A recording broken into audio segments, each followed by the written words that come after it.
നമ്മൾ ഇന്നത്തെ ക്ലാസ്സിൽ പഠിക്കാൻ പോകുന്നത് മൂലകങ്ങളുടെ സബ്ഷെൽ ഇലക്ട്രോൺ വിന്യാസം എഴുതുന്നതിനെ കുറിച്ചാണ്. മുൻ ക്ലാസ്സുകളിൽ നമ്മൾ പഠിച്ചിട്ടുണ്ട് പ്രധാനപ്പെട്ട 4 മുഖ്യ ഊർജ നിലകൾ ഉണ്ട് എന്നും അവയിൽ കൊള്ളാവുന്ന ഇലക്ട്രോണുകളെ കുറിച്ചും. പ്രധാനപ്പെട്ട 4 മുഖ്യ ഊർജ നിലകൾ എന്ന് പറയുന്നത് K, L, M, N എന്നിങ്ങനെയാണ്.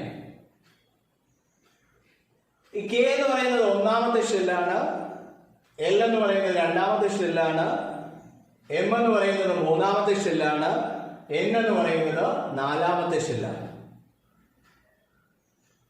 K ഷെല്ലിൽ കൊള്ളാവുന്ന പരമാവധി ഇലക്ട്രോണുകളുടെ എണ്ണം 2ഉം L ഷെല്ലിൽ കൊള്ളാവുന്ന പരമാവധി ഇലക്ട്രോണുകളുടെ എണ്ണം 8ഉം M ഷെല്ലിൽ കൊള്ളാവുന്ന പരമാവധി ഇലക്ട്രോണുകളുടെ എണ്ണം 18ഉം N ഷെല്ലിൽ കൊള്ളാവുന്ന പരമാവധി ഇലക്ട്രോണുകളുടെ എണ്ണം 32ഉമാണ്. ഇവയ്ക്ക് സബ്ഷെല്ലുകളുണ്ട് എന്ന് നമുക്കറിയാം. സബ്ഷെല്ലുകൾ എന്ന് പറയുന്നത് S, P, D, F എന്നിവയാണ്. എസ് സബ്ഷെല്ലിൽ കൊള്ളാവുന്ന പരമാവധി ഇലക്ട്രോണുകളുടെ എണ്ണം 2ആണ്. പി സബ്ഷെല്ലിൽ കൊള്ളാവുന്ന പരമാവധി ഇലക്ട്രോണുകളുടെ എണ്ണം 6ആണ്. ഡി സബ്ഷെല്ലിൽ കൊള്ളാവുന്ന പരമാവധി ഇലക്ട്രോണുകളുടെ എണ്ണം 10ആണ്. എഫ് സബ്ഷെല്ലിൽ കൊള്ളാവുന്ന പരമാവധി ഇലക്ട്രോണുകളുടെ എണ്ണം 14ആണ്. ഇവ ഓർമ്മിക്കാൻ എളുപ്പം 2, അതിൽ കൂടി 4 കൂട്ടിക്കഴിഞ്ഞാൽ 6, 6ന്റെ കൂടെ 4 കൂട്ടിക്കഴിഞ്ഞ് കഴിഞ്ഞാൽ 10, 10ന്റെ കൂടെ 4 കൂട്ടിക്കഴിഞ്ഞാൽ 14. അങ്ങനെ ഓർമ്മിക്കും. 1ാമത്തെ മുഖ്യ ഊർജ നിലയ്ക്ക് ഒരു ഉപ ഊർജ നിലകളുണ്ട്, അതായത് 1s.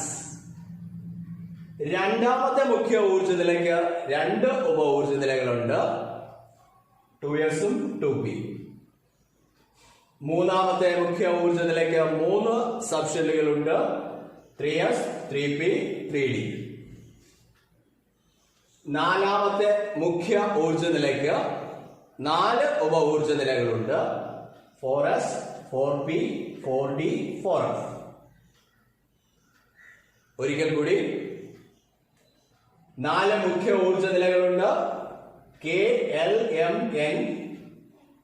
K 1ാമത്തെ ഷെൽ, L 2ാമത്തെ ഷെൽ, M 3ാമത്തെ ഷെൽ, N 4ാമത്തെ ഷെൽ.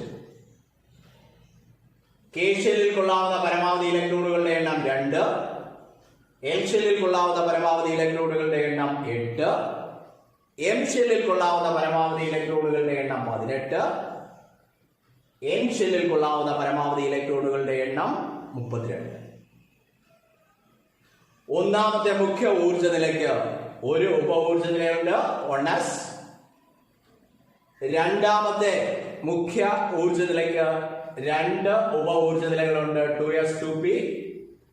3ാമത്തെ മുഖ്യ ഊർജ നിലയ്ക്ക് 3 ഉപ ഊർജ നിലകളുണ്ട്, 3s, 3p, 3d.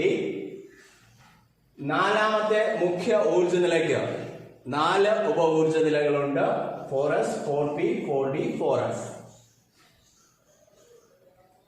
സബ്ഷെല്ലുകൾ എന്ന് പറയുന്നത് നമുക്കറിയാം S, P, D, F. ഇവയിൽ കൊള്ളാവുന്ന പരമാവധി ഇലക്ട്രോണുകളുടെ എണ്ണം എസിലാണെങ്കിൽ 2 ഇലക്ട്രോൺ, പിയിലാണെങ്കിൽ 6 ഇലക്ട്രോൺ, ഡിയിലാണെങ്കിൽ 10 ഇലക്ട്രോൺ, എഫിലാണെങ്കിൽ 14 ഇലക്ട്രോൺ. ഓർമ്മിക്കാൻ എളുപ്പം 4 വീതം കൂട്ടി എഴുതുക, 2, 6, 10, 14. ഇനി ഇവ എഴുതുന്ന ഒരു ക്രമമുണ്ട്.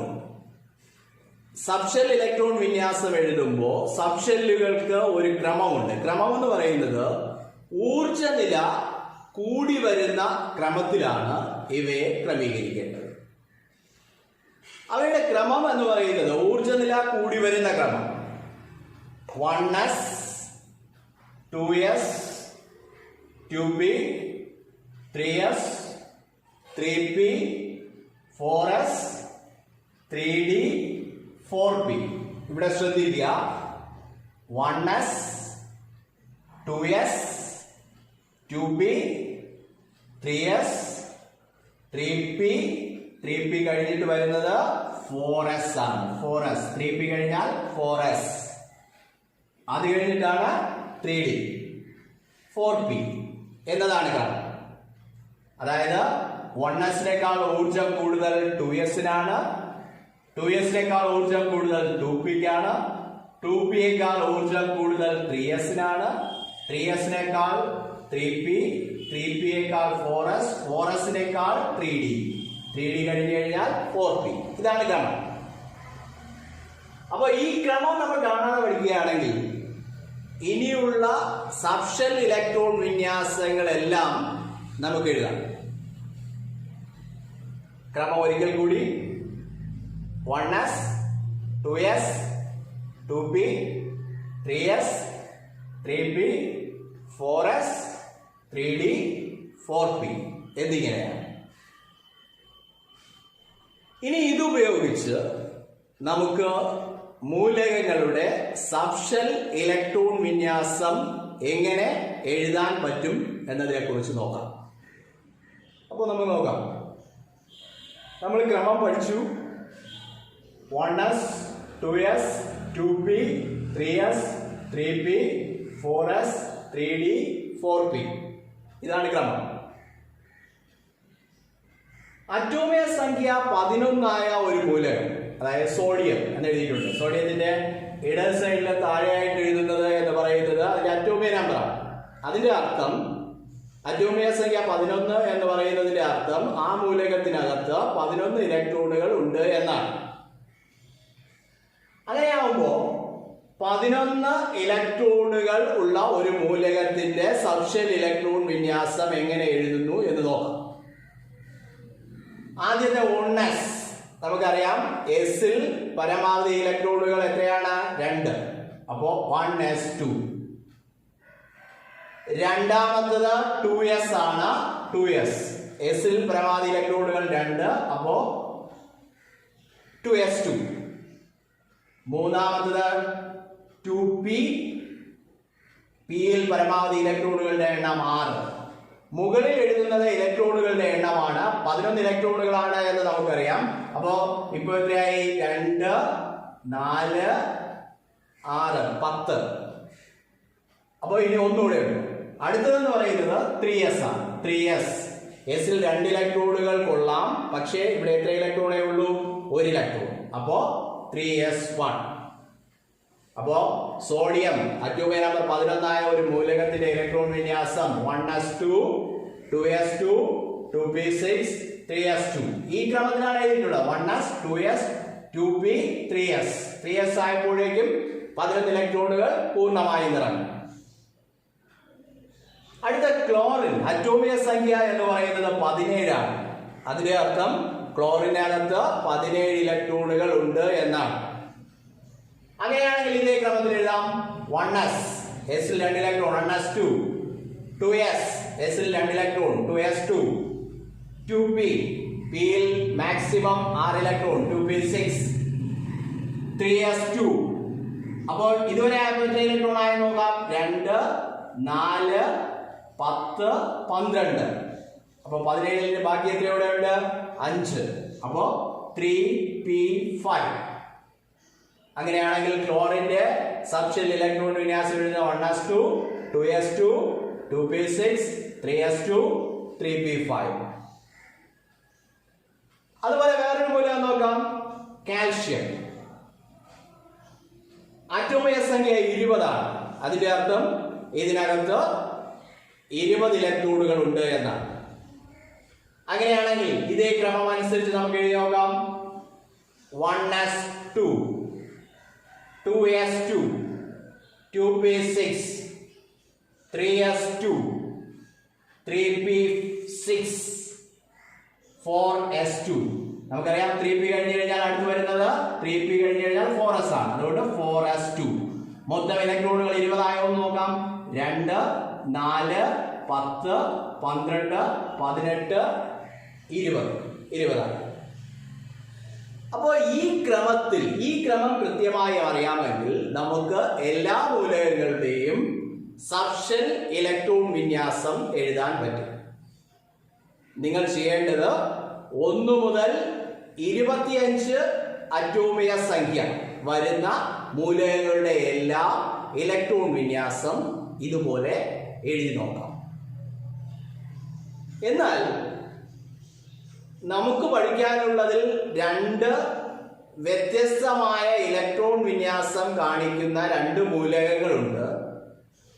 അവ എങ്ങനെ എഴുതുന്നു, എന്താണ് അവയുടെ പ്രത്യേകത എന്നുകൂടി നമുക്കിന്ന് നോക്കാം. വ്യത്യസ്തമായ ഇലക്ട്രോൺ വിന്യാസം കാണിക്കുന്നു എന്ന് പറഞ്ഞ 2 മൂലകങ്ങളാണ് ക്രോമിയവും കോപ്പർ. ക്രോമിയവും കോപ്പർ വ്യത്യസ്തമായ ഇലക്ട്രോൺ വിന്യാസം കാണിക്കുന്ന 2 മൂലകങ്ങളാണ് ക്രോമിയവും കോപ്പർ.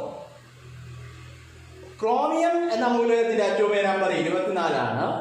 കോപ്പർ എന്ന് പറയുന്ന മൂലകത്തിന്റെ അറ്റോമിക നമ്പർ എന്ന് പറയുന്നത് 29 ആണ്. നമ്മൾ പഠിച്ച രീതിയിൽ എഴുതുകയാണെങ്കിൽ ഇതിനെ എഴുതേണ്ടത് 1s2, 2s2, 2p6, 3s2, 3p6, 4s2, 3d4 എന്നാണ്. അതായത് 4s കഴിഞ്ഞിട്ട് 3d ആണ്. ഇതുവരെ ആകുമ്പോൾ 20 ആവും, 4 കൂടെ, അപ്പോൾ ഡിയില് 4 ഇലക്ട്രോൺ. കോപ്പർ ആണെങ്കിൽ നമ്മൾ പഠിച്ച രീതിയിൽ ഈ രീതിയിലാണ് എഴുതുന്നത്. 1s2, 2s2, 2p6, 3s2, 3p6, 4s2, 3d9 എന്ന് വരും. എന്നാൽ ഇവിടെ ഒരു പ്രത്യേകതയുണ്ട്. ഇപ്പോ ഡി എന്ന് പറയുന്ന സബ്ഷെല്ലിൽ നിങ്ങൾക്കറിയാം എത്ര ഇലക്ട്രോണുകൾ കൊള്ളുമെന്നുള്ളത്. ഡി കൊള്ളാവുന്ന പരമാവധി ഇലക്ട്രോണുകളുടെ എണ്ണം 10 ആണ്.